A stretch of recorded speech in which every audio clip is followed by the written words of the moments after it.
સુરત જિલ્લાના મહુવા સુગર ખાતે રાજ્યના કૃષિ મંત્રી જગદીશ વિશ્વકર્મા અને રાજ્યના નામમંત્રી કણુભાઈ દેસાઈની અધ્યક્ષતામાં સહકારી આગેવાનોની સાથે અગત્યની બેઠક મળી હતી। દક્ષિણ ગુજરાતમાં વ્યારા, વલસાડ તેમજ કાવેરી સુગરની કથળની પરિસ્થિતિ અંગે સમીક્ષા કરવામાં આવી હતી। દક્ષિણ ગુજરાતમાં સુરતમાં મોટા પાયે સહકારી પ્રવૃત્તિઓ કાર્યરત છે અને જેમાં પણ ખાંડ ઉત્પાદન કરતી બહારની વધુ સુગર મિલો જો કે ઘણા સમયથી દક્ષિણ ગુજરાત અને તેમાં પણ સુરત, તાપી, નવસારી જિલ્લામાં આવેલા સહકારી પ્રવૃત્તિએ ખોળે જતા સહકારી આલમમાં ચિંતા ઉઠી હતી, જેને પગલે રાજ્ય સરકાર ગંભીરતા લે અને હસ્તક્ષેપ કરે એ માટે સુમુલ ડેરીના સુરતના ચેરમેન માનસિંગ પટેલે રાજ્ય સરકારમાં રજૂઆત કરી હતી, જેને પગલે સહકાર અને નાણાકીય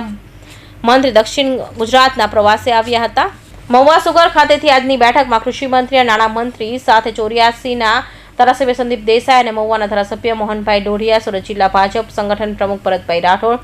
મહામંત્રી જીગરભાઈ નાયક તેમજ તમામ ડિરેક્ટરો ઉપસ્થિત રહ્યા હતા અને સહકારી ક્ષેત્રના વિવિધ પ્રશ્નોની ચિંતા વ્યક્ત કરી હતી। આજે હું અને નાણામંત્રી શ્રી કનુભાઈ દેસાઈ સાહેબ, અમારા ધારાસભ્ય શ્રી સંદીપભાઈ, મોહનભાઈ, માનસિંહભાઈ, દક્ષિણની અંદર જે રીતે સુગર મિલો આવેલી છે, જે રીતે ખેડૂતો સુગર ઉગાડી રહ્યા છે, હવે આવનારી સિઝનની અંદર સુગર કઈ રીતે વધારે સ્ટ્રેન્થન થાય એ અંતર્ગત અને જે સુગરમાં નાના મોટા પણ ટેકનિકલ ઇસ્યુઝ હોય એ બધા જ બાબતે એક પ્રવાસ અને સ્થાનિક ડાયરેક્ટરો સાથેની મિટિંગ કરી છે। વલસાડ સુગરમાં પણ જવાનું થયું, વ્યારા સુગરમાં પણ જઈ રહ્યા છે, ત્યારે મહુવા સુગરમાં બેઠા છીએ। તમામ સુગરના ઇન્ડસ્ટ્રીના મિત્રો સાથે, ડાયરેક્ટરો સાથે બેસી અને ખેડૂતોને સારો ભાવ કઈ રીતે મળી શકે,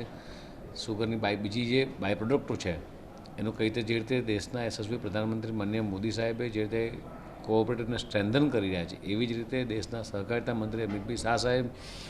કોઓપરેશન એમોંગ કોઓપરેટિવના માધ્યમથી આખા દેશનું કોઓપરેટિવ કઈ રીતે મજબૂત થાય, એ માળખું કઈ રીતે મજબૂત બને, અને એ જ રીતે માનનીય મુખ્યમંત્રી શ્રી ભૂપેન્દ્રભાઈ પટેલ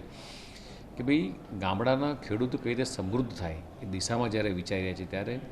સુગરના મિત્રોની, અમારા માનસિંહભાઈની વારંવાર રજૂઆત હતી અને એટલા માટે આજે હું અને કનુભાઈ સાહેબ બંને જણા આ સુગર ઇન્ડસ્ટ્રીના તમામ મિત્રોને મળવા માટે અહીંયા આવ્યા છે। ખાસ કરીને જે રીતે ખાનગીકરણ થઈ રહ્યું છે એના માટે સરકાર કયા પગલાં લેશે? આજે લગભગ 5 સુગર ઇન્ડસ્ટ્રીના અલગ અલગ ચેરમેનો, ડાયરેક્ટરોને મળવાનું થયું છે અને જે આજે મહુવા સુગરની વાત થઈ, ગણદેવી સુગર, મહુવા સુગરે આ વખતે લગભગ 9.5 લાખ મેટ્રિક ટન જેટલી સુગરનું ક્રશિંગ કર્યું છે। ગણદેવી સુગરે પણ 10.5 લાખ મેટ્રિક ટનનું સુગરનું ક્રશિંગ કર્યું છે। એટલે સુગર ઇન્ડસ્ટ્રીઝની પરિસ્થિતિ ઘણી સારી છે અત્યારે અને ખેડૂતો પણ સારા ભાવ મળી રહ્યા છે અને રાજી પણ છે। વલસાડ સુગરને હમણાં IPLએ ધારો કે ટેકઓવર કરી છે, તો એણે પણ જેટલું પણ ક્રશિંગ કર્યું એણે પણ સારા ભાવ આપ્યા છે અને આગામી દિવસોમાં સુગરની પરિસ્થિતિ પણ ઘણી સારી રહેશે। ખાસ કરીને સાહેબ સભાસદોની અંદર એક પ્રકારનો એ છે કે સહકારિતાની અંદરમાં જે મેન્ડેટ પ્રથા છે એ મેન્ડેટ પ્રથા એવી જોઈએ કે નીકળી જવી જોઈએ, આપના મતે શું? દેશના યશસ્વી પ્રધાનમંત્રી માનનીય મોદી સાહેબે જ્યારે બીજી વખત સરકાર બની ત્યારબાદ આઝાદીના 75 વર્ષ બાદ દેશની અંદર અલગથી સહકારિતા ડિપાર્ટમેન્ટ શરૂ કરવામાં આવ્યો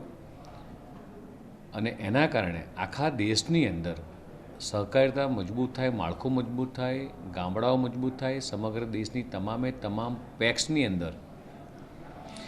કોમન બાયલોઝ કર્યા અને અત્યારે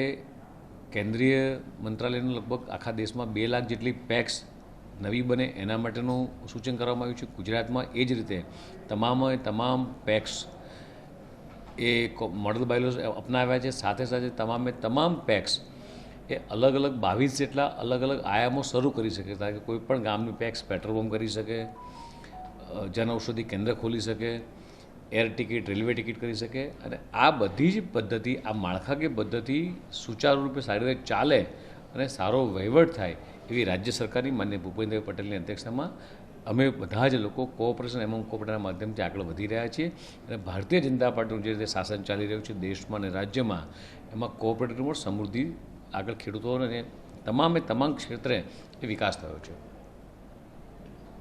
સુરેશ રાઠોડ, NTV ન્યૂઝ, બારડોલી।